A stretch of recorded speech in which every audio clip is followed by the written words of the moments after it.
Are you having a hard time figuring out what to get Dad for Father's Day? You should check out Row 1 Brand's Vintage Pictorum Gallery. They have America's best sports art. With over 7,200 historic sports prints, you're assured to find something unique for Dad this Father's Day. Instead of a boring old tie, get him a historic baseball photo taken by Henry High Sandham at the historic Polo Grounds Stadium in New York City during the 1894 Temple Cup. Or, if he's an NFL buff, check out the 1963 vintage NFL poster. These are so good looking that you'll be amazed how they turn out. Shop now at sportshistorynetwork.com/row1 and save 15% off your order. Hello, my football friends. Darren Hayes here of PigskinDispatch.com. We're going to go back to our best of Pigskin Dispatch and go to our jersey numbers for jersey number 11. And we had Warren Rogan on once again from the Sports Forgotten Heroes, and he talks about some of the greatest players that wore number 11. So enjoy this.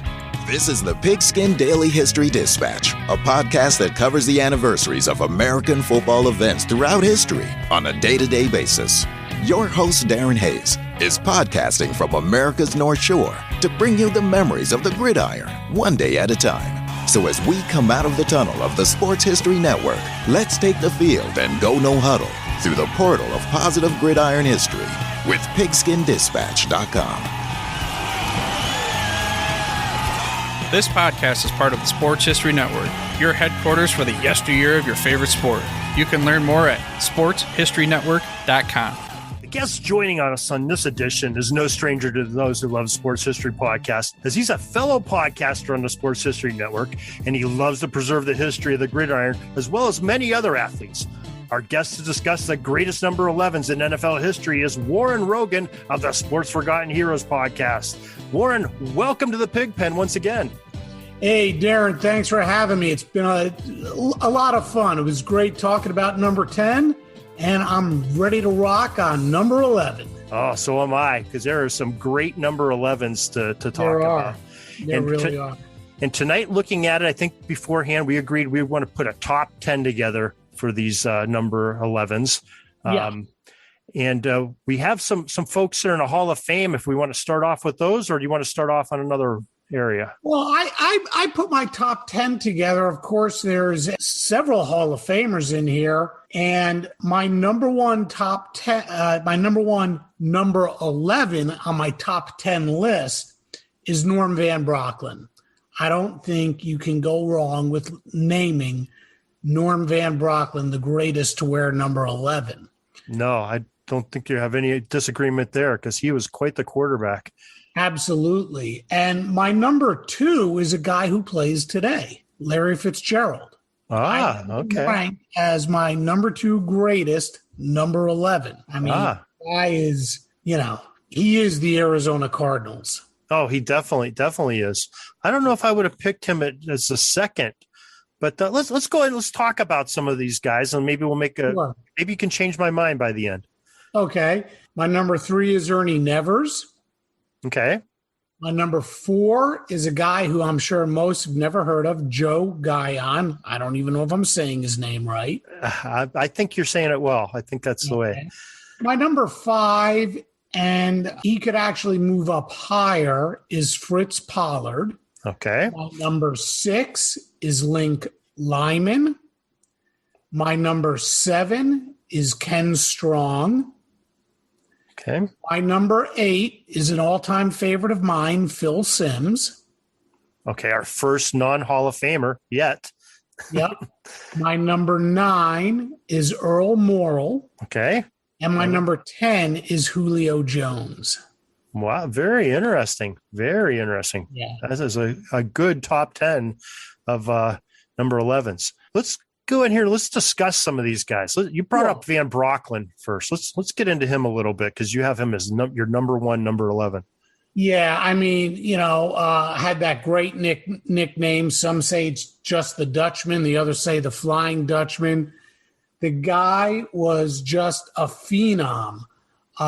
Played for Oregon in college for 2 years, and he was 16-5 during those 2 seasons with the Ducks.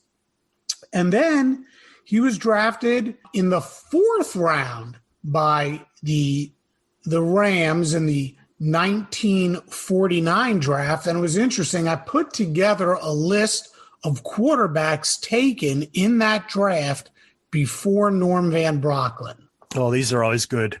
John Rock from Georgia. He was the number 2 overall pick by the Lions. Stan Heath. I have no clue who Stan Heath is. He was number 5 from Nevada by the Packers.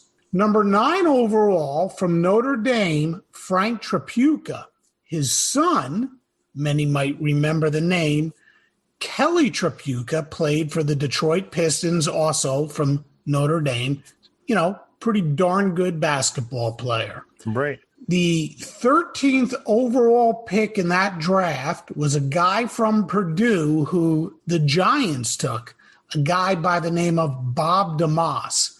So these are some of the quarterbacks that were taken by ahead of Norm Van Brocklin, and you got to say they all missed, and they missed big time. Norm was again taken by the Rams, and he came up behind a really good quarterback for the Rams, Bob Waterfield, and ultimately wound up splitting some time with Waterfield.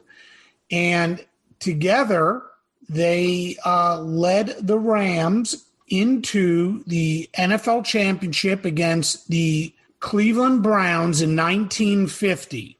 Van Brocklin started 6 of those games that season and went 5-1 in those games for 2,061 yards, 18 touchdowns, and 14 interceptions. And let's just throw it out there, before anybody asks. Van Brocklin threw the ball. He threw it so much that he actually ended his career with more interceptions than he did touchdowns, but it didn't bother him because the guy, he was a stud at quarterback. That 1950 season, like I said, he was 5-1. The Rams, by the way, that 1950 season, think about all the offense in the history of football, the greatest show on turf, these high-powered offenses of today. The Rams of 1950 are actually the highest-scoring team in the history of football. They were just over 39 points a game, just under 39 points a game. They averaged 38.8 points per game, and the number 2 team is the Denver Broncos of 2013 at 37.9. Most recently, the Chiefs of 2018 averaged 35.3 points per game. So you could see this Rams team, they could put up the points, and they had some players to catch the ball and run the ball, and Waterfield and Van Brocklin put the ball in the air. That's a great perspective to think about when you say the 2018 Chiefs. That means that Van Brocklin and company were scoring a field goal more than Patrick Mahomes in his rookie season. That's amazing. Yeah. They were just this high-powered, really high-powered offense. Interestingly, they split time. Van Brocklin and Waterfield split time, and then in 51, Van Brocklin only got to start in 2 games. The Rams won the NFL championship that year in a rematch against the Browns. They beat them 24-17. Waterfield got that start that year in the championship, but he was struggling, and Van Brocklin wound up replacing Waterfield in the game, and he went 4 of 6 for 128 yards, and he threw a 73-yard bomb to Tom Fears in the 4th quarter to win that game. So Van Brocklin only started 2 games in 1951, but came off the bench to lead the Rams to the win over the Browns. Now, one other note about that 1951 season, like I said, he only started 2 games. Waterfield was hurt, so he couldn't start the first game of the season. Van Brocklin started the first game of that season, and he threw for an NFL record, a record that still stands today, 554 yards. Wow. He was 27 of 41 for 5 touchdowns in a 54-14 win over a team called the New York Yanks. Not Yankees, the Yanks. The Yankees were a different team that also played in the NFL. This was the New York Yanks, and that game was at the LA Coliseum. It was the following season. Well, it's crazy. He throws for 554 yards and gets replaced by Bob Waterfield, and Norm only goes on to start one more game before coming off the bench in the championship game like we had just talked about to help the Rams win that championship. 52 is where he really established himself, or started to establish himself, as the guy who would lead the Rams. He was 6-0 that year, threw for 14 touchdowns, 17 interceptions, and in 1953, that's when he became the full-time starter.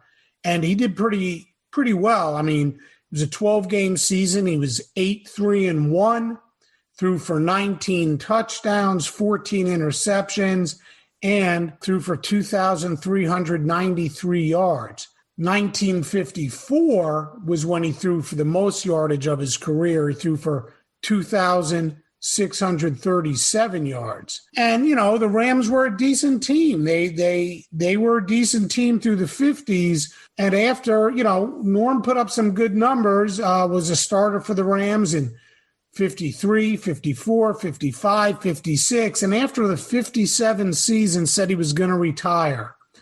The Rams had a new quarterback, Billy Wade. And after they got Wade, Norm said, you know what? I'm not going to retire. Well, the Rams wanted to go with Wade. Van Brocklin was traded to the Philadelphia Eagles. They got a first-round pick in return for him, did the Rams, along with an offensive lineman by the name of Buck Lansford and a defensive lineman by the name of Jimmy Harris. Now, Norm didn't have a very good first year with Philly. He led the league in attempts with 374 and completions with 198. It was his third year, though, where he was absolutely terrific. Led the Eagles to a 10-2 mark that year. Threw for 2,417 yards, 24 touchdowns, and 17 interceptions. He was 34 years old by this time. And in the NFL championship game, he led the Eagles to the win over the Packers, 17-13. He was only 9-20 that day and threw for 204 yards and a touchdown. But here's a really cool stat. If I understand this correctly, that's the only time Vince Lombardi lost a playoff game. Yeah, very interesting.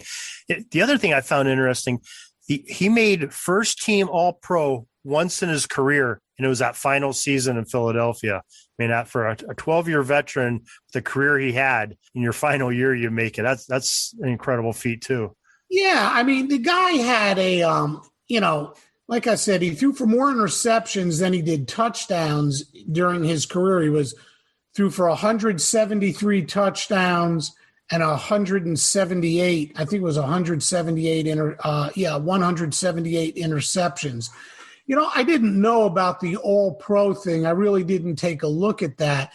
Yeah, you know, he was second-team All-Pro in 52, 54, 55. He was a first-teamer. Yeah, you know, interesting. 1960, he was first team.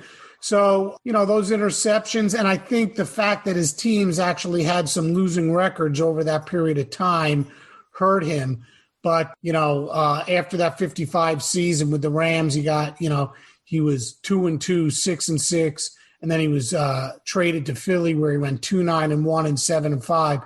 But that 1960 season when he was 34, 10-2, and led the Rams to the NFL championship, and then he retired. For his career, though, I mean, he was 61-36. He was a heck of a quarterback. He could really sling the ball. And another thing about Norm Van Brocklin, he was the first coach ever of the Minnesota Vikings. He coached the Vikings. Did not know that. And he coached the Falcons as well. It's pretty tough to be, not everybody could be Tom Coughlin and lead your team into the conference championship your second season of existence. Yeah, Van Brocklin was a decent, or we'll call it a respectable 29-51 with 4 ties for the Vikings. For the Falcons, he coached them from 68 to 74, and with them, he was 37-49 with 3 ties. Never led either team to the playoffs, but he led each team to its first ever winning record. In 64, he led the Vikings to an 8-5-1 mark. And in 1973, he led the Atlanta Falcons to their first ever winning season when they went 9-5. But yeah, he never made it to the playoffs with either team. But, Hall of Famer, the guy could sling the ball, no doubt about it. Most definitely. Now, why don't we go to you had number 2 on your list. You had Fitzgerald. He's still contemporary. Let's stay in some of these older players. Sure. Let's go to Link Lyman. I think you had him high on your list. Yeah, Link Lyman, look, I mean, I had to do some research here to find out who some of these guys were. And Link Lyman, William Roy Link Lyman, he was a pioneer of the game. He played with the Canton Bulldogs in 1922 and 1923, and then the Cleveland Bulldogs, and then back to Canton, and then the Frankfurt Yellow Jackets in 1925. And then he played with a more contemporary team, or a team that we know much better, the Chicago Bears. Played for them on and off, and I couldn't figure out why on and off from 1926 through 1934. He was one of these guys who was an all-around ball player. He lined up on both sides of the ball, as everybody did back then. He helped, but he mostly played defense. He was a big boy.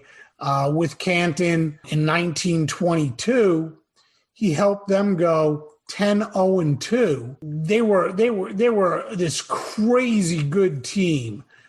They shut out in 12 games, 9 times they shut out the opposition, and they gave up just 15 points the entire year. Like I said, he played, like everybody, both sides of the ball, but he was mainly a tackle, a left tackle. In 1923, again with Canton, in 12 games, they had 8 shutouts. They gave up a total of 19 points. And then with Cleveland, they went 7-1-1, gave up 60 points, and that was a 3rd straight NFL championship. So he was an anchor on the line and helped lead his teams in 3 years to 28 1-2 mark, and 3 straight NFL championships. His last season was 1934 with the Bears. The Bears, they were a heck of a team. They went 13-0, but they lost the championship to the Giants that year. I think what I was able to find out was that Link is most famous for becoming the first player to shift on defense. And that really caused trouble for offensive linemen because they'd never seen anything like it. They didn't know how to block him. He was really astute at reading the offense, and he would move before the ball was snapped based on what he thought the offense would do. So he was somewhat ahead of his time. Oh, most definitely. You see that, it's commonplace now on a defensive line. You see shifts all over the place on the defensive line once the offense sets up. But yeah, like you said, Link Lyman is probably the first defensive lineman known to be doing that. And it really caught on quickly in the NFL when they saw his success. Others were copycatting that right away. Yep, absolutely. Yeah. I mean, he was a pioneer. He was a true pioneer. All right. Let's go on to one of the other older players from yesteryear, Ernie Nevers. Now, I got a self-promo here. Ernie Nevers, I did a podcast on him, episode number 65. Ernie Nevers was one heck of a ball player. I mean, earlier this year, who was it? Alvin Kamara on the Saints came close to breaking Ernie's record.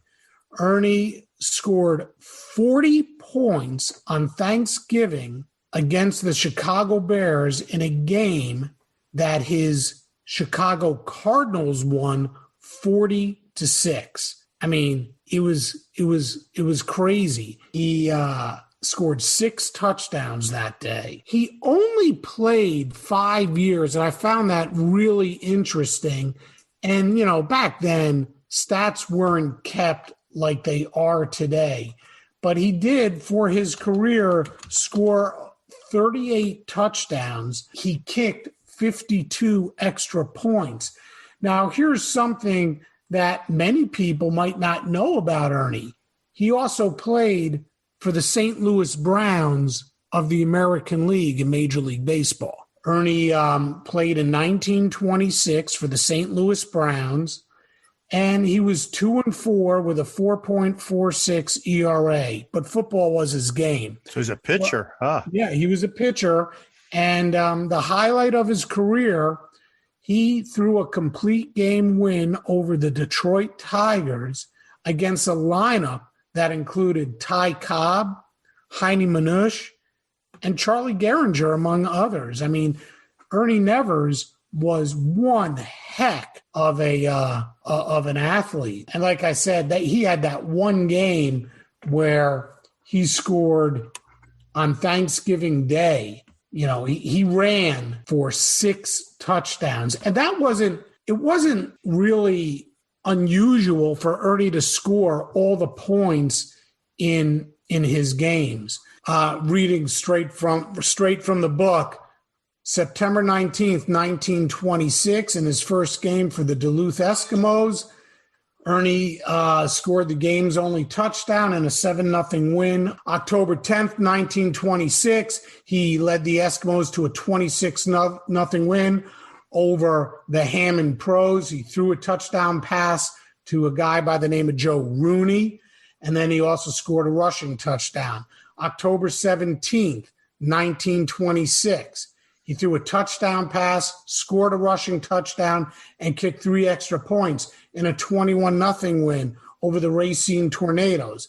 October 31st, 1926, his team beat the Milwaukee Badgers 7-6, and he was described as the whole show, noting that he threw a 35-yard touchdown pass in the final 5 minutes and kicked an extra point to give the Eskimos the victory. On November 11th, 1926, he scored all 13 points for Duluth. On November 21st, 1926, he scored each of their points in a 10-2 win over the Canton Bulldogs. On November 27th, just 6 days later, he scored every point in a 16-0 win. Again, this time over the Hartford Blues. The guy, he was crazy. He was that good. And then, of course, the big game was years later, 1929. You could end up playing 3 games in a 7-8 day span back then. Right. He played whenever really they could. So on November 24th, 1929, for the Chicago Cardinals, he scored all 19 points. That's 3 touchdowns and an extra point in the Cardinals' 19-0 win over a team called the Dayton Triangles. 4 days later, Thanksgiving Day, November 28th, 1929, he set an NFL record, a record that still stands today. He scored all 40 points in the Cardinals' 40-6 win over the Chicago Bears. That's 6 rushing touchdowns. And like I said, he also kicked 4 extra points. So Alvin Kamara scored 6 touchdowns this year on Christmas Day against the Minnesota Vikings, but he only tallied 36 points. So Nevers got him with the 4 extra points. It's got to be a holiday thing. Thanksgiving Day, Christmas Day, those guys are putting up those big numbers. Yeah, 7 days later, on December 1st, Nevers threw a touchdown pass and he intercepted a pass and returned it, ended up scoring a touchdown on the rushing play 1 play later. He kicked the extra point. And then 7 days after that, he threw for 2 touchdowns, ran for a touchdown, and kicked 2 extra points. So, the guy was just this incredible scoring machine. He was just this incredible football player. And he coached a little too. He wasn't that good a coach. He coached, he was a player coach. He coached the Duluth Eskimos, and then he coached the Chicago Cardinals. And he was 12-27 with 2 ties as a coach. See, that's part of the reason I had Nevers on my list as number 1 for number 11s. And that some of those reasons are exactly why, because he only had a small body of work. So I understand why you have him down a little bit, but for what he did in those 5 years, all NFL and all 5 NFL seasons he played. That's almost unheard of to have somebody every single year they play to do that. Yeah, you make a really good you make a good argument. I could see possibly even moving him up to number 2 and replacing my number 2 choice, Larry Fitzgerald, with Nevers. But the reason I went with Van Brocklin was partially because of the longevity of his career. Well, yeah, most definitely. But the other reason is I sort of I don't know. I love the old guys that went the two-way players, and Nevers was definitely that. Plus, he did all the kicking. He was sort of a triple threat, if you may say. He had offense, defense, and special teams. And the only thing, and I understand why, because of the body work. If him and Van Brocklin both played 13 years, I think you probably have no problem saying probably Ernie Nevers if he continued to put up numbers like that. But I still think just in those 5 years, he proved to me. That's why I think he's up near the top there. Yeah, no doubt. You know what? You make a good argument. I could see possibly moving Ernie up to number 2 over a guy like Larry Fitzgerald, who is, just what a terrific career he's had, and might still be playing next year. We don't know that yet. A lot of the guys from back then, the 20s, the 30s, the 40s, even into the 50s, they didn't play as long as a lot of the guys do today. As physical as the game is today, it was even more physical back then. In fact, there was a time where the league was threatened to be shut down by the government, by I think it was FDR, because it was that dangerous and players were getting killed literally killed on the field, or severely, injured with, broken backs, broken necks. It was a tough game because they didn't have the equipment or the rules that we play with today. So a lot of them didn't play. I just recently did a podcast on a guy who only played for 4 years, a guy by the name of Spec Sanders. And that was a great podcast, by the way. Oh, thank you. If you were to extrapolate his numbers over the course of a 10 to 15 year career, he'd be a most recognizable game and a shoo-in for the Hall of Fame. So you're right. Nevers could be a number 1. I elect to put Van Brocklin 1 because of the longevity. But you know what? Ernie Nevers could be number 2 without a doubt. Okay, so we think we agree on our top 2, whatever order you put them. Sure.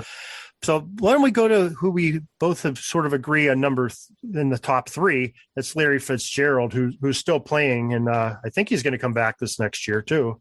Yeah, he hasn't announced it, but my gosh, what a player! I mean, he is as solid and as consistent as they come. And the shame of it is that the Cardinals just haven't been this perennial playoff team, nationally recognized team. If they got the kind of recognition, the kind of national following that teams like the Steelers or the Cowboys or the Packers or, even the 49ers, the Raiders even, if this team had that kind of recognition, as big and as popular as Larry Fitzgerald is, my gosh, he would be even that much more popular, might even be considered, top 2 or 3 of all time if he's not already. That's kind of an interesting point you bring up when you say the Cardinals, because the Cardinals have been in 3 different cities, from the Midwest all the way to almost to the West Coast. Yeah. You would think that they would pick up some more popularity. They're the oldest franchise in the NFL. And starting off in Chicago, playing in St. Louis, now in Arizona. You would just think that they would have a bigger following, but maybe it's because they don't have those championships. Yeah, I think that had they stayed in Chicago, they would have a bigger following just based off of it being Chicago. What happened in St. Louis, they wanted a stadium. They didn't get the stadium, so Bidwell moved them out to the desert. And I think that when the Cardinals have been good, they have gotten some national recognition, but during their down years, they don't get much recognition. And you take a look at a team like the Cowboys, even when the Cowboys are down, they're one of the most talked about teams in all of football, if not all of sport. And, and it's really a shame because Fitzgerald's just as good as anybody. And, the game, obviously, to me, that comes to mind was the Super Bowl against the Steelers in 2008. 2008. I mean, he had one heck of a game. I mean, he had 7 receptions for 127 yards, 2 touchdowns, and that long catch that he had off the arm of Kurt Warner for that 64-yard run after the reception. I mean, you take a look at Larry Fitzgerald's numbers. I mean, he has, over 17,000 yards? Right. Let's see here. Let's go to the stats. 17,492 yards. In 2015, he caught 109 passes. 2016, he led the league with 107. And then 2017, he had another 109. So in 3 years, he had 325 receptions. His biggest year was 2008, the Super Bowl year, when he had over 1,400 yards. He scored 12 touchdowns. He's got 121 touchdowns for his career. What hasn't this guy done that he would need to do to be regarded in the top 3? I mean, obviously you got to put Jerry Rice up there. And then, after Rice, it could be Larry Fitzgerald. It could very well be. You're right. Yeah, he's definitely a great, an interesting story about him, and I believe this is the way it went. I believe his father was a coach for the Minnesota Vikings. Mm-hmm. And he was, as a youngster, he was sitting there as a ball boy or did something on the sidelines, with Chris Carter and some of those great receivers they had up there at the Vikings. So what great mentors to have when you're growing up to learn how to catch a ball. Yeah, I got an interesting story about Larry Fitzgerald. I'm a producer. I produce television commercials, documentaries, a bunch of different things. And I had to produce a commercial, and Larry Fitzgerald was in the commercial. And we had to fly out to Phoenix, and we rented a football field at an artificial turf football field at a high school. We had to have Larry catch the ball. And he said, I'm not catching the ball. I'm like, why not? He says, we have one of those, what do you call it, jugs where you put the football in there and it spits it out. Jugs machine. Yeah, jugs machine. And he says, I need somebody else. I this thing could shoot it out too fast. I said, come on, you can catch that ball. So I said, Larry, there's really no issue with this. I stood there, caught the ball, and he said, well, if you can catch it, I can catch it. Let me tell you, that ball came out of there so fast it burned my hands. But he saw me do it, so he did it. It was a fun commercial.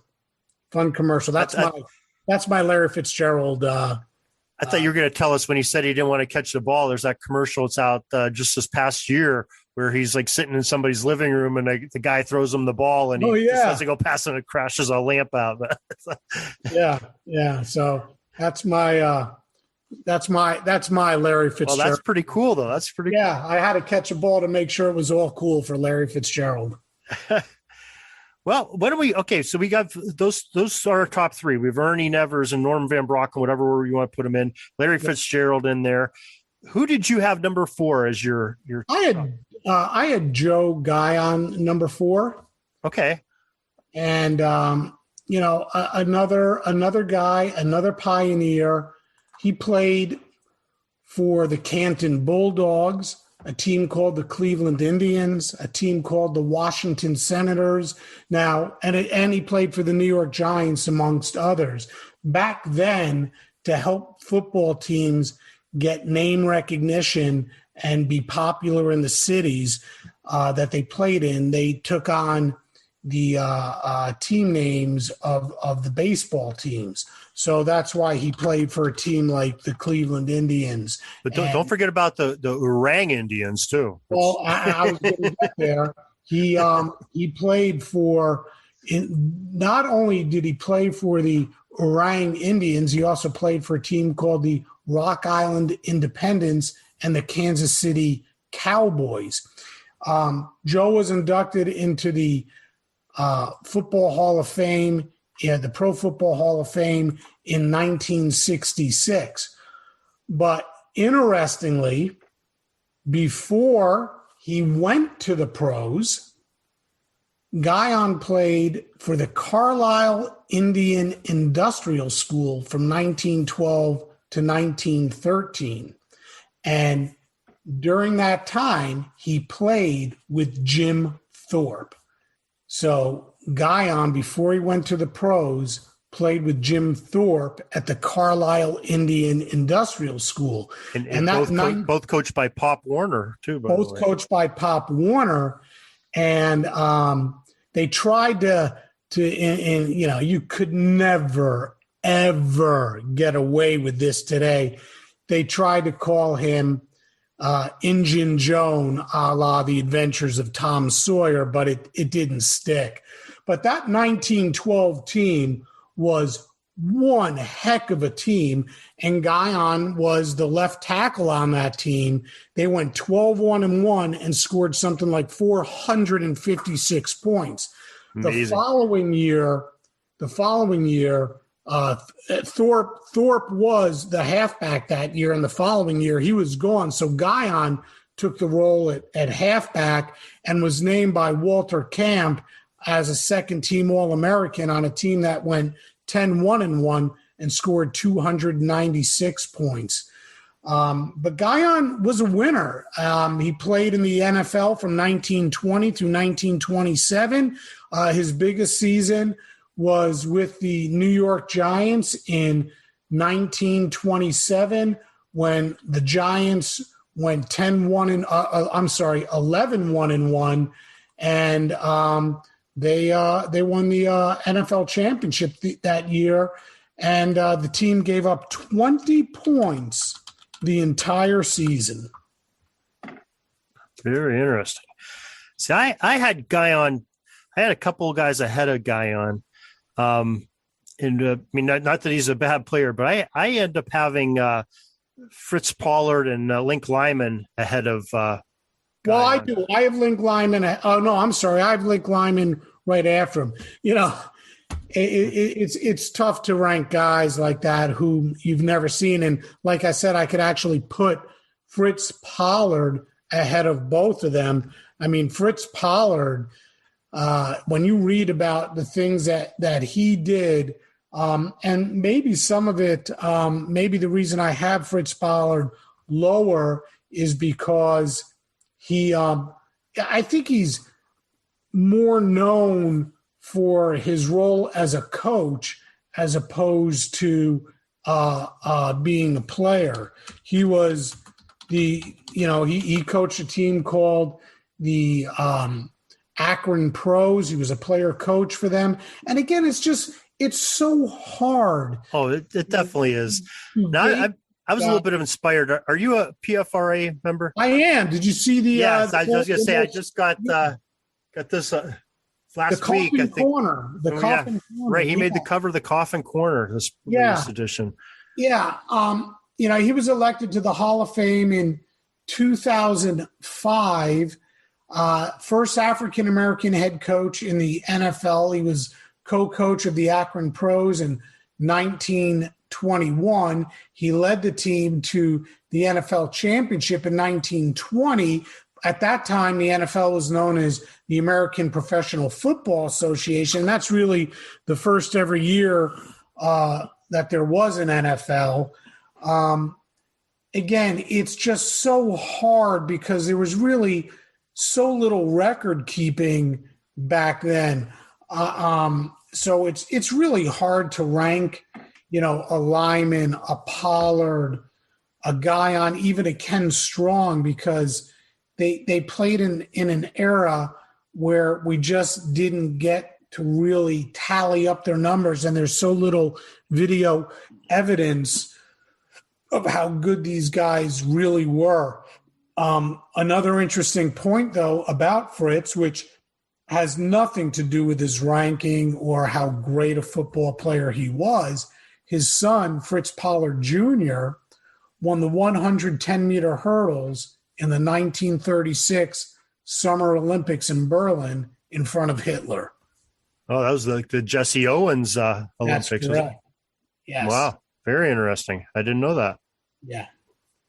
So, and then after Pollard, I put Ken Strong. Again, another guy from that era. He played for a team called the Staten Island Stapletons from 1929 through 1932.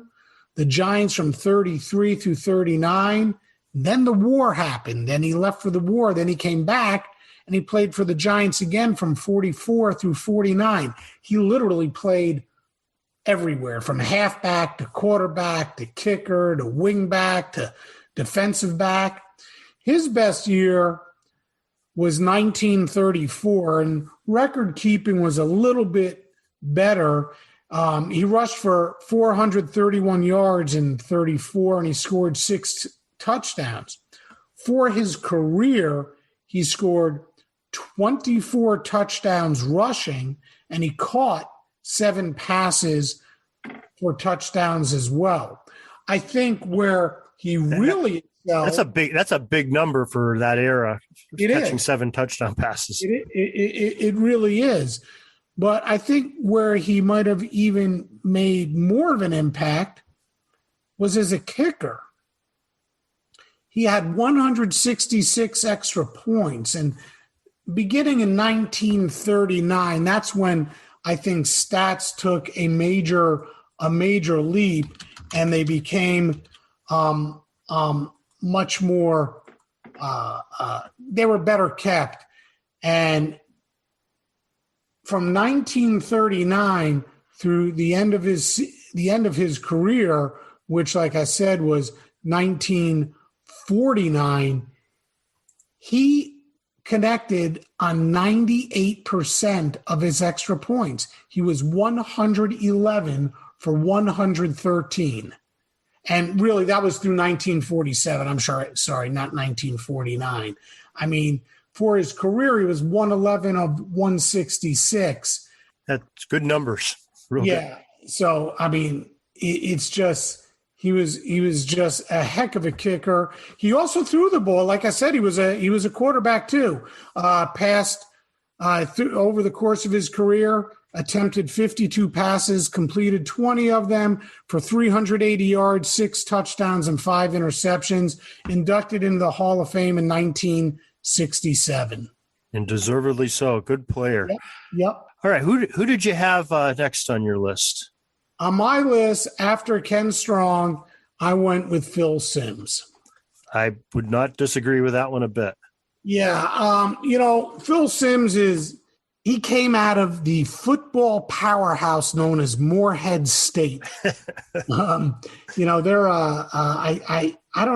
I don't even, they might be a Division II team at this point, or maybe they are the Division I AA, I think maybe. Yeah. What do they call that now? The FBS teams. Yes.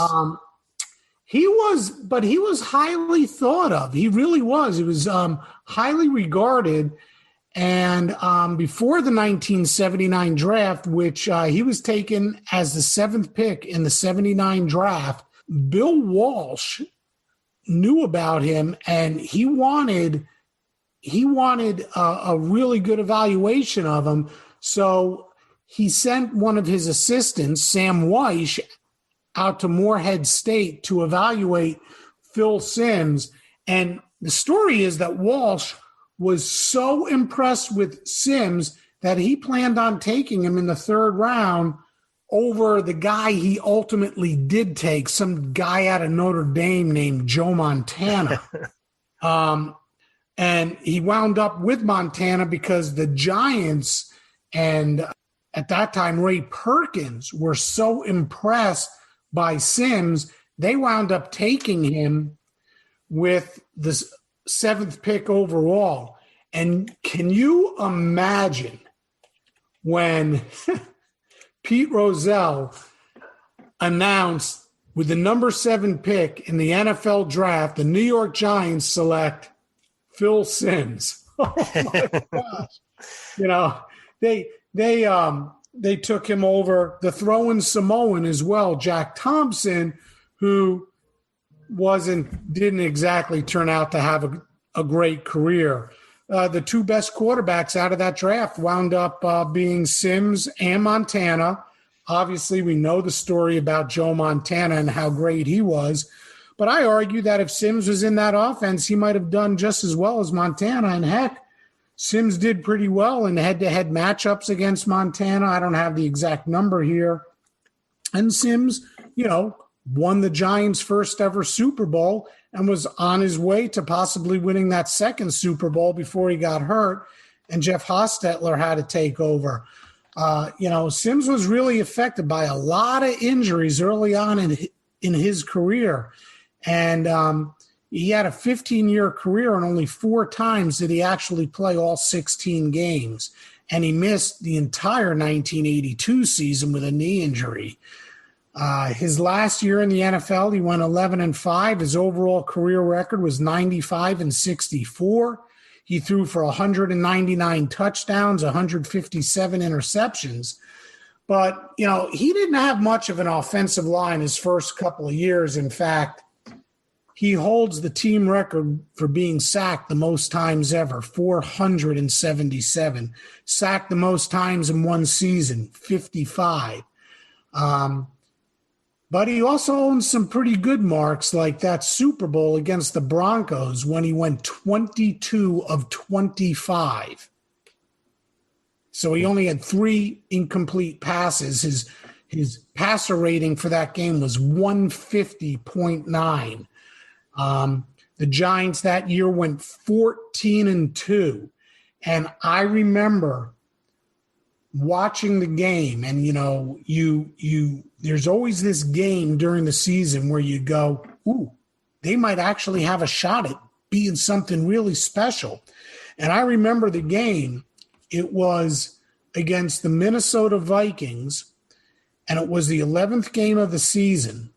The Giants at that point were 9-1, and it was the fourth quarter. They were losing, and Phil Simms completed a pass on a 4th and 17 to Bobby Johnson for an 18-yard completion. The Giants wound up winning that game on a field goal, 22-20, and it was that game when I think Giant fans realized they had something special. They started to believe that the Giants could do something really special that year, and they did. They ended up winning the Super Bowl, beating the Broncos 39-20. It was just that really special year. And a couple years later, 1990, he was 11-3 before he got hurt, and the Giants went on to win the Super Bowl that year over the Buffalo Bills. It was he had one heck of a career, and like I said, injuries really hurt him early on, and there was a time when he asked for a trade. He got benched in favor of Scott Brunner, and Parcells at that point was the coach and said, "I'm not trading you." And it was a short time thereafter when Brunner wasn't living up to the job that Parcells needed, and Simms came back in, and when he did, he never relinquished that starting job until he retired. Yeah, it's incredible quarterback.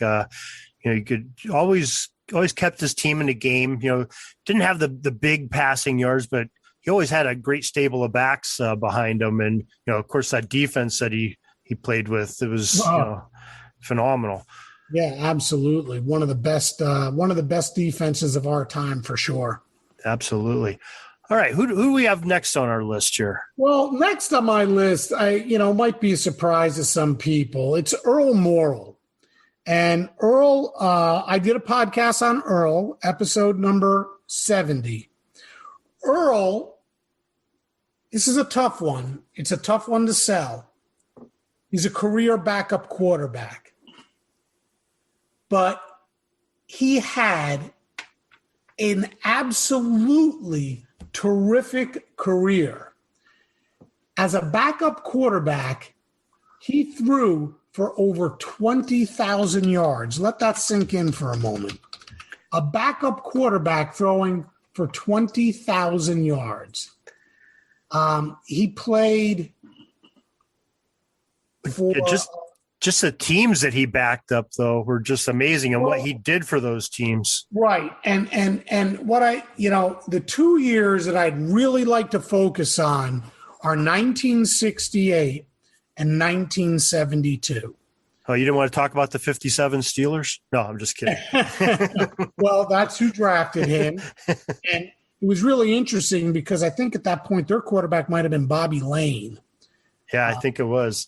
And they drafted Morrell, and Morrell sat the bench. Really, he started. Actually, no, I'm sorry. Unitas was in there too. By San Francisco, he was drafted by San Francisco, and then he was traded to Pittsburgh.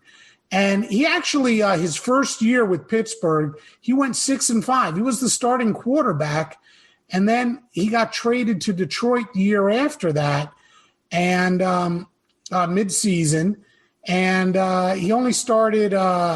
He didn't get to start any games for Detroit, and he started 2 games for Pittsburgh, went 0-2. Then he played for Detroit for a couple of years, 7 in fact, and never was able to break through as a starting quarterback. And his first real chance to be the starting quarterback of a football team was 1965. Detroit let him go to the Giants. And in 1965, Earl started all 14 games for the Giants, went 7-7, threw for 2,446 yards, 22 touchdowns, and 12 interceptions. But then in 1967, he didn't start a single game. 1966, he only played. He started 7 games, went 1-5-1, and then in 67, he sat the bench, and he wound up with Baltimore in 1968, and that's where I wanted to get to, because 1968 was an absolutely special season. And by the way, Earl had to sit the bench and watch Fran Tarkenton play when he was with the Giants in that 1967 season, and we talked about Tarkenton in our number 10 show. Right. So 1968, he goes to the Baltimore Colts. The Colts have a really good team. And Johnny Unitas goes down with an injury. So Earl Morrell has to step in. Earl goes 13-1 as the starting quarterback for the Baltimore Colts. He leads the league in touchdowns with 26, throws for over 2,900 yards, completes over 57% of his passes. He gets the team to the Super Bowl, but he just didn't play well. He went 6 of 17 in that game against the Jets for 71 yards and 3 interceptions. He was replaced by Unitas. But my gosh, Darren, what a year he had. A career backup, he goes 13-1. So let's go. The 2 years so far that Earl Morrell has been a starting quarterback, or the 3 years, 1957, he's 6-5. And he throws for 1,900 yards, 11 touchdowns, and 12 interceptions. The next chance he gets to be a starter is 65, and he goes 7-7 for a really weak New York Giants team. And we went through his stats already. The next time he gets a start is 1968, and he goes 13-1. Then he gets replaced by Unitas. You're not going to replace Johnny Unitas as the starting quarterback. He started 2 games in 69, 1 game in 70. Unitas gets hurt again in 71. Earl replaces him for a little bit, goes 7-2, has a decent year. But after 71, he's 37 years old and decides to hang it up. Don Shula leaves Baltimore and goes to Miami to the Dolphins. He needs a good backup for Bob Greasy. He talks Earl to going into Miami. Earl goes to Miami, and what does he do? Greasy gets hurt. He is hurt. The Dolphins are 5-0. Earl comes in, and he goes 9-0. So that magical season when the Miami Dolphins go 14-0, and Bob Greasy, I'm not criticizing Greasy in any way, shape, or form. Greasy gets all the credit in the world for that magical 17-0 perfect season. 9 of those regular season wins, Earl Morrell was the quarterback. He was the quarterback.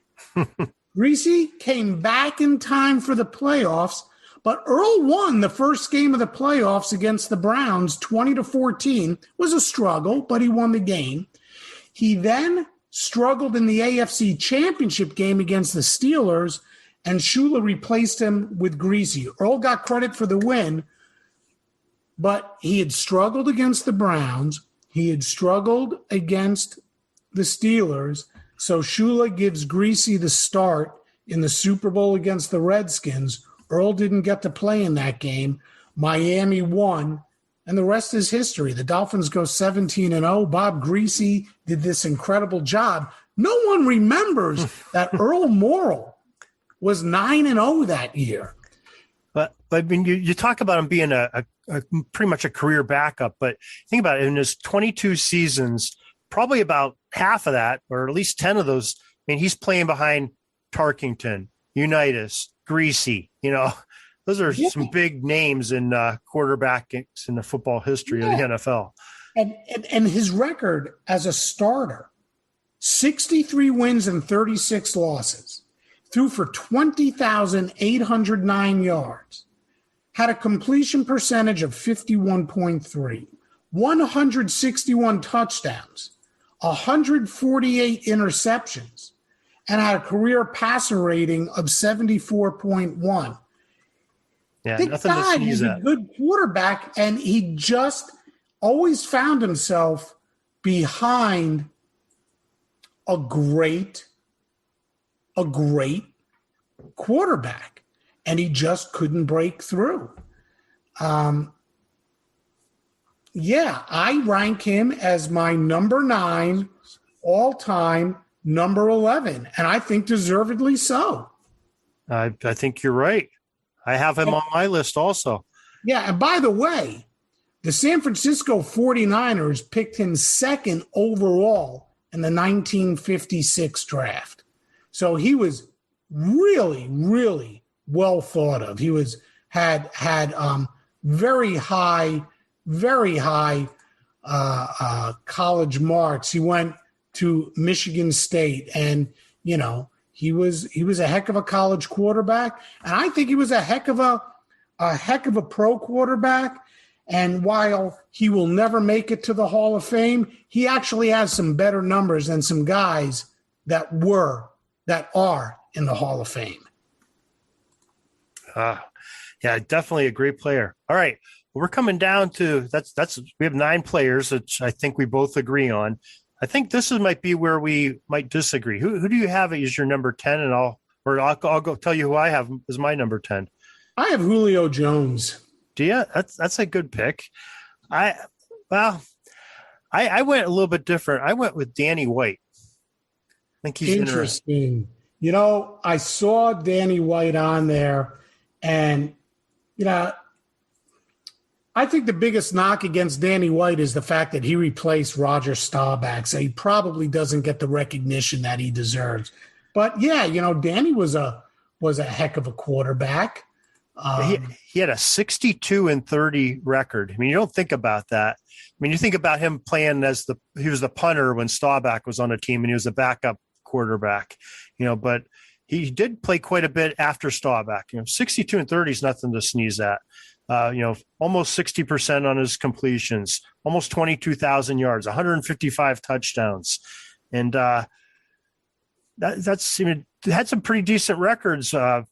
Till the end. He did have a 10-4 season, a 12-4 season as a starter, a couple of 12-4s and 11-4, post Staubach, and guided the Cowboys had some decent teams then too, even after Roger Staubach. Yeah, he just couldn't get him over the hump to get him to a Super Bowl win. You could certainly make an argument that he's a top 10, number 11 of all time. Like you said, I mean, he had a heck of a completion percentage for his career, 59.7. His quarterback rating, 81.7. He had 11 fourth quarter wins, 14 game winning drives. And like you said, I mean, he was a heck of a punter too. He was the punter for the team for almost his entire career. His 40.2 yards per punt average. You could definitely, I'm saying Julio Jones, again, could be a coin toss, but Julio Jones, has 60 touchdowns over the course of his career. Almost 104 yards short of, 13,000 yards. He had led the NFL in 2015 with 136 receptions, 1,871 yards. That's a big number. He averaged 116 yards a game, almost 117 yards a game. 2018, he had 113 receptions for 1,677 yards. 2 seasons ago, 2019, he had 99 receptions for almost 1,400 yards. I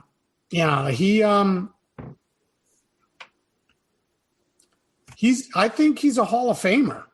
I think Julio Jones is going to be in the Hall of Fame.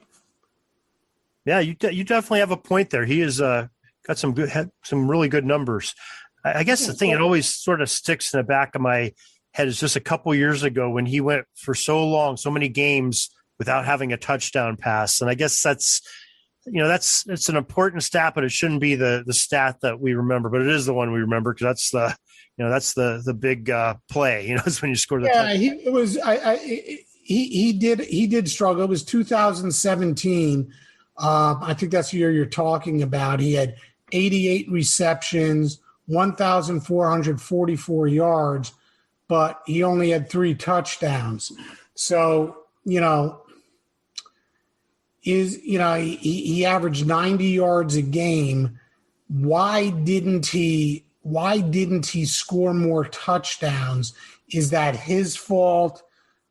Supporting cast? That's an interesting observation. And even this past year, he was hurt, dinged up a little bit. Yeah. 3 touchdowns this past year in 2020. 2013, he had only 2 touchdown pass catches in his 3rd season. Again, was dinged up a little bit there, but when he's on, he's on. He's there's nobody better when Julio Jones is playing his best. Yeah. So while we talked about 11 guys, I have an outlier, 100% not a top 10 guy, but I got to mention his name. Okay. Steve Spurrier. Oh, okay. He was, look, I mean, decent college quarterback, but he was drafted by the San Francisco 49ers in the 1st round, the 3rd overall pick in the 1967 NFL draft. But he really never got a chance. He played behind John Brody. He never really got a chance to break into the lineup until 72. And what he did, he went 6-2-1, threw for 1,983 yards, 18 touchdown passes, 16 interceptions. And that's really his best year. I think his claim to fame has got to be 1976 as the starting quarterback for the infamous Tampa Bay Buccaneers that went 0-14. He started 12 games and lost all 12. He had 7 touchdown passes, 12 interceptions, threw for 1,628 yards. I just had to bring him up. I mean, he's just that guy that you got to talk about. I have one of those guys too that I don't know that he'll make the Hall of Fame, but he was a Super Bowl MVP and wears a number 11, and that's Julian Edelman. He is just, I'm not a Patriots fan, but you got to respect the guy that's you look at as being a pain in the ass when you're the opposition, because he's a real pain in the ass. He's, especially when Brady was there, catching all that underneath passes, just a gutsy player, goes in where the linebackers are roaming and takes some pops, and just a real gutsy performer for a smaller guy. He really came into his own in 2013. He started to become a really big part of the offense there. Caught 105 passes that year. 2 years ago, Brady's final season with the Patriots, he caught 100 passes. The guy's got 36 touchdowns for his career.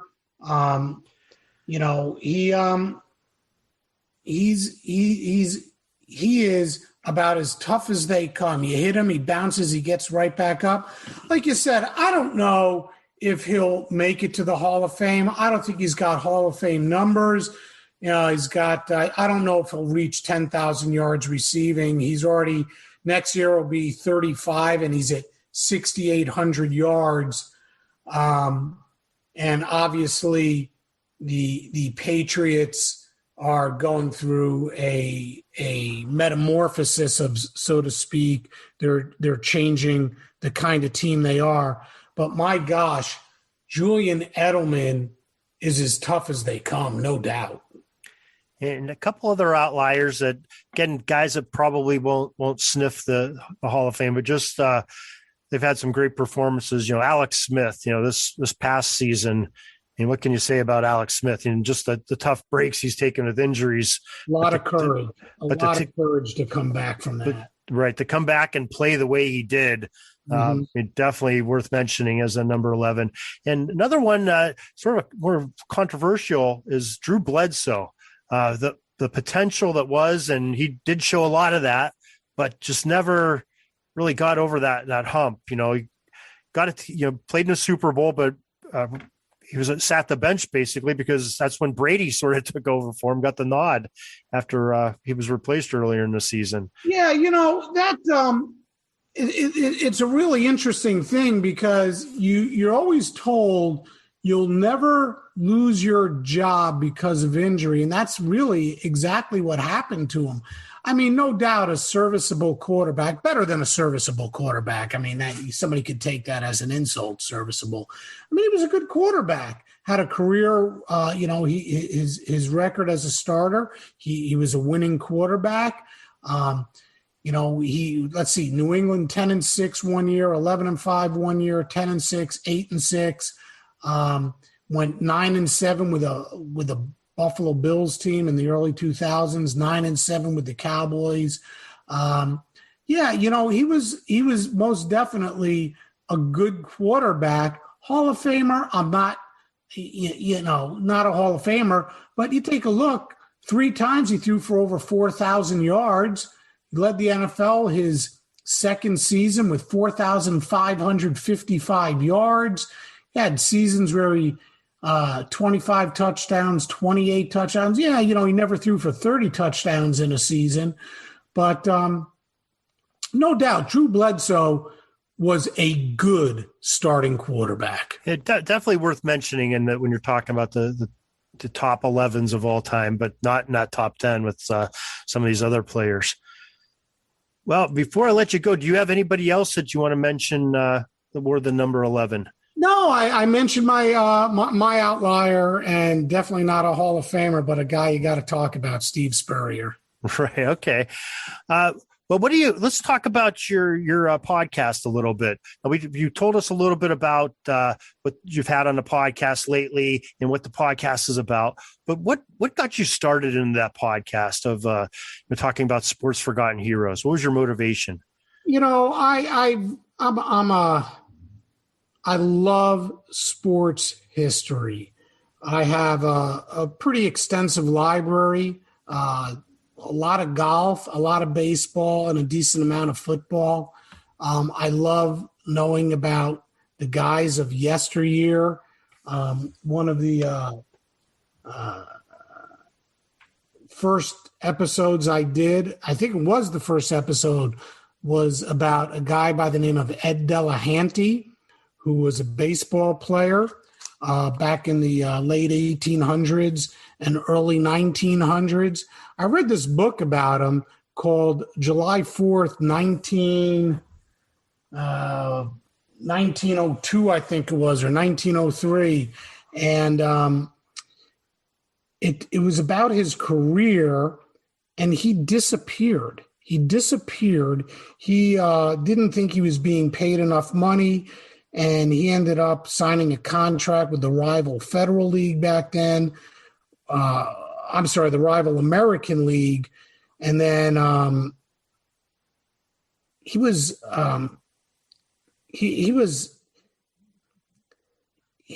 struggled from within. I think he battled with depression. He wrote life insurance. He took out life insurance policies on himself periodically. And then one day he disappeared. And they never found him until days later when he washed up at the bottom of Niagara Falls. He Tragic. They say he jumped off the International Bridge. And it's stories like that. The story of Bill Barilco, who was a hockey player for the Toronto Maple Leafs. 4 of his first 5 years with the team, they won the Stanley Cup. And then during the summer, he went on a fishing trip, never to be seen again. The Maple Leafs went in the tank for 10 or 11 years. Then they won the Stanley Cup, and they found the plane that he was wrecked in right after that. So it's stories like that that always fascinate me, that have these cool, side stories. It's not just about the career. Dean Chance, who won the 1964 Cy Young Award pitching for the Angels. He also started the International Boxing Federation. He was a huge boxing fan. I love uncovering stories like that, getting these side stories. And I just love talking about great careers that for whatever reason have been forgotten. And sometimes it's because, like we just talked about Earl Morrell, he plays behind Johnny Unitas, and he plays behind Bob Greasy, and he plays behind Fran Tarkenton. Well, sometimes you are overshadowed by a Hall of Famer who's standing next to you on the ball field, and you don't get the recognition perhaps that you deserve. So I like to talk about a lot of those players. The podcast that I have out right now is about Pete Sampras. Pete Sampras, when he retired, he had won 14 Grand Slam events, Grand Slam championships, more than any player in the history of tennis. But his reign as the all-time winner was so short because along comes Roger Federer, and then Djokovic and Nadal. And these guys here, it takes Sampras, all this time to break Roy Emerson's record, and Sampras gets only a couple of years as the all-time greatest Grand Slam champion before these 3 come along, and they've won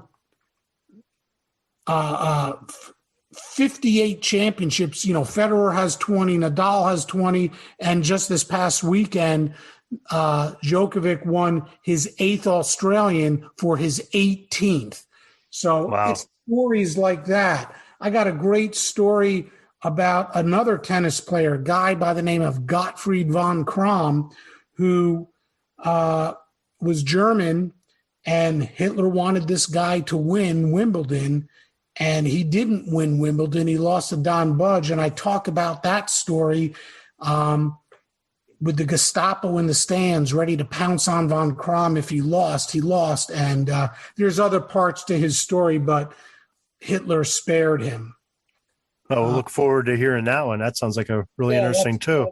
It's a pretty cool story. I talk about the history of the Stanley Cup. I talk about some great basketball players, guy by the name of Dolph Schayes, who so many don't remember. And then every once in a while, I get an actual forgotten hero of the past. I've had Dennis Maruk on, who is the 5th man in the history of the NHL to score 60 goals in a season. I've had Denny McClain on. Denny was a pallbearer at Dean Chance's funeral. He was great friends with Dean Chance.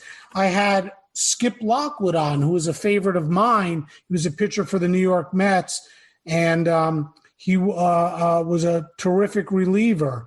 So every once in a while, I get a really I had Red Kelly on. Red Kelly, one of the all-time greats in the NHL. Fortunately, I had him on, and right afterwards, a couple weeks after he passed, I had Frank Ryan on. Frank Ryan is the last quarterback for the Cleveland Browns to win an NFL championship. So every once in a while, I get the forgotten hero on himself. But for the most part, the forgotten heroes I talk about are guys who have since passed on. Well, but you really have some interesting guests, even when you don't have that player. Just some of the other folks that you have on there talking about them are you really get some great guests on there, have some great stories, tell some great stories yourself. And we really appreciate your show. Really appreciate having you on this program, talking to number 11s with us today, some gridiron history. And you have any last words before we let you go? No, I'm looking forward to coming back to talk about some other numbers. It's a lot of fun, Darren. It's right up the alley that I do, looking back at the history of the game. And I'm sure that some of the forgotten stars that I've talked about when it comes to the gridiron, we'll cover them. A guy like who we talked about earlier, Spec Sanders. It's guys like that make these games so fun to watch. Absolutely. Do you want to give out any social media numbers out there? Yeah, please. I make posts every single day on Twitter, so you could follow Sports Forgotten Heroes on Twitter at SportsFHeroes. Instagram, Sports Forgotten Heroes. Check out Sports Forgotten Heroes on Facebook. I got a page, Sports Forgotten Heroes. And check out my website, sportsfh.com. I have every podcast I've done is posted there. The stats on the players that I talk about. I have other articles about those players, video highlights of the players that I steal off of YouTube. Don't tell anybody. And I talk about my guests as well. Like I said, I get a lot of nice guests. You mentioned earlier the PFRA, that's the Professional Football Researchers Association. I get guests on from there to talk about forgotten heroes of the past. I get guests on from SABR, that's the Society for American Baseball Research, to talk about some forgotten heroes from the world of baseball. And I also get some guests on from SIHR, that's a Society of International Hockey Researchers. I get them on as well. So there's a lot of great organizations out there that preserve the history of the games that we love to watch, and it's a lot of fun. Well, we appreciate what you do. We appreciate your guests, and we appreciate your time you spent with us tonight. Warren Rogan of Sports Forgotten Heroes, thank you once again for joining us, and I can't wait till next time you're on, because we know we got you signed up for some other numbers coming up. You got it, Darren. My pleasure. It's been a lot of fun. All right. Thanks, Warren. Fantastic. That was another great discussion with Warren Rogan on the number 11s. We talked to him about the number 10s yesterday, as we talked about. And coming up this week, we are going to go to the great number 12, the top players that ever wore that number in the NFL history, with Dana Auguster of the Historically Speaking podcast, also found on the sportshistorynetwork.com. That's where you can also find Warren's podcast, as well as he has his own website too, Sports Forgotten Heroes. And make sure you check out both these gentlemen, because they have some fantastic podcasts, as well as all of our other podcast hosts on the sportshistorynetwork.com. Some great sports history there. You can't go wrong by checking it out. You'll spend hours of great listening, do the downloads while you're working out, driving in the car. Maybe you can do it while you're working or working from home. Whatever you're doing, cutting the grass, whatever. It's just a great time to listen to some great sports podcasts. And you can find this Pigskin Dispatch daily history podcast also at Sports History Network, but you can also find it at our home website, pigskindispatch.com/podcast. You'll see all of our episodes there in one place, where if you want to binge listen to this particular podcast on gridiron history on a day-to-day basis, we'd love to have you there. If you have any questions, concerns, or don't agree with some of our selections that Warren and I made, let us know, because we can miss people at pigskindispatch@gmail.com, and we'll be sure in a future episode to after doing some investigation, if there's some corrections to be made, we will definitely do that, because we want to make sure we list everybody that should be on there for the NFL's greatest players to wear a particular jersey number. So until tomorrow, everybody, have a great gridiron day. Peeking up at the clock, the time's running down. We're going to go into victory formation, take a knee, and let this baby run out. Thanks for joining us. We'll see you back tomorrow for the next podcast. we invite you to check out our website, pigskindispatch.com, not only to see the daily football history, but to experience positive football with our many articles on the good people of the game, as well as our own football comic strip, Cleat Marks Comics. Pigskindispatch.com is also on social media outlets, Facebook, Twitter, Instagram, and don't forget the Pigskin Dispatch YouTube channel to get all of your positive football news and history. Special thanks to the talents of Mike and Gene Monroe, as well as Jason Neff for letting us use their music during our podcast. This podcast is part of the Sports History Network, your headquarters for the yesteryear of your favorite sport. You can learn more at sportshistorynetwork.com.